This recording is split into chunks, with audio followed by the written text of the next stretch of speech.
Hello, I'm Ken Robinson, and this is one of my video responses to questions I've been sent on Twitter.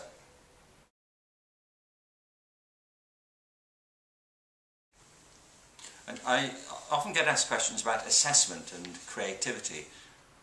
People will say the trouble with creativity is you can't assess it. I've never believed that. I believe that you can assess creativity. But let me give you an example of some questions which take a slightly different line in this. Is it at all possible to grade a creative mind? What would be more suitable? A second is, if measurable outcomes are the least important result of learning, how do we redefine accountability based on the unquantifiable?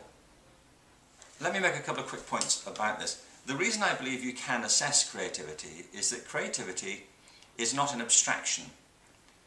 To be creative, you have to be doing something. It's a very practical thing to be creative. If you were lying in bed all day doing nothing at all, nobody would ever accuse you of being creative, unless you did something, unless there was some practical outcome eventually. Now, it can be anything. You'd be creative at music, in dance, in cuisine, in mathematics, in physical education, in making movies, anything. But it's a practical process of making something. I've defined it in Out of Our Minds as the process of having original ideas that have value. The three words here I think are critical. It's a process, it's not an event. Normally being creative takes a series of phases. You go through a series of iterations. You don't end up necessarily at the place where you began or where you expected to be. Secondly, it's about originality, it's about breaking new ground. And thirdly, it's about value. It's about making judgments about whether what you produced is any good. Now, I know that's often controversial because people say, well, you know, whose values do you apply? And that's really the point. You have to be clear what criteria you're applying to original work, because history is full of examples of great creative work that at the time was undervalued or completely misjudged because the work ran ahead of its time. But what it means is that you can assess creative work providing it's understood that you're looking at particular things, not at broad abstractions. If you're judging a piece of music, for example, the criteria you apply are relevant to the work itself and to the field in which it's being offered. You wouldn't necessarily look at a piece of music and say, well, it's terrific, but by the standards of cooking, this doesn't really add very much to what we know already. It's an irrelevant set of comparisons.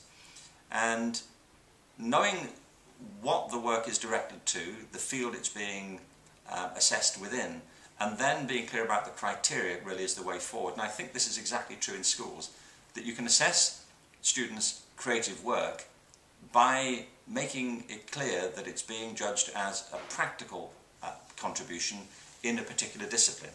Sometimes, of course, creative work breaks new ground entirely and grows into new disciplines, and that raises a whole other set of issues about the relevant criteria.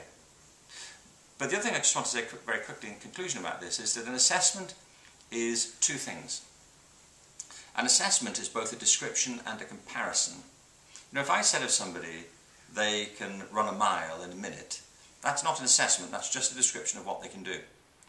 If I say they are the best miler in the region, that's an assessment because I'm making a comparison between what they do and what other people do. I'm comparing one performance to another.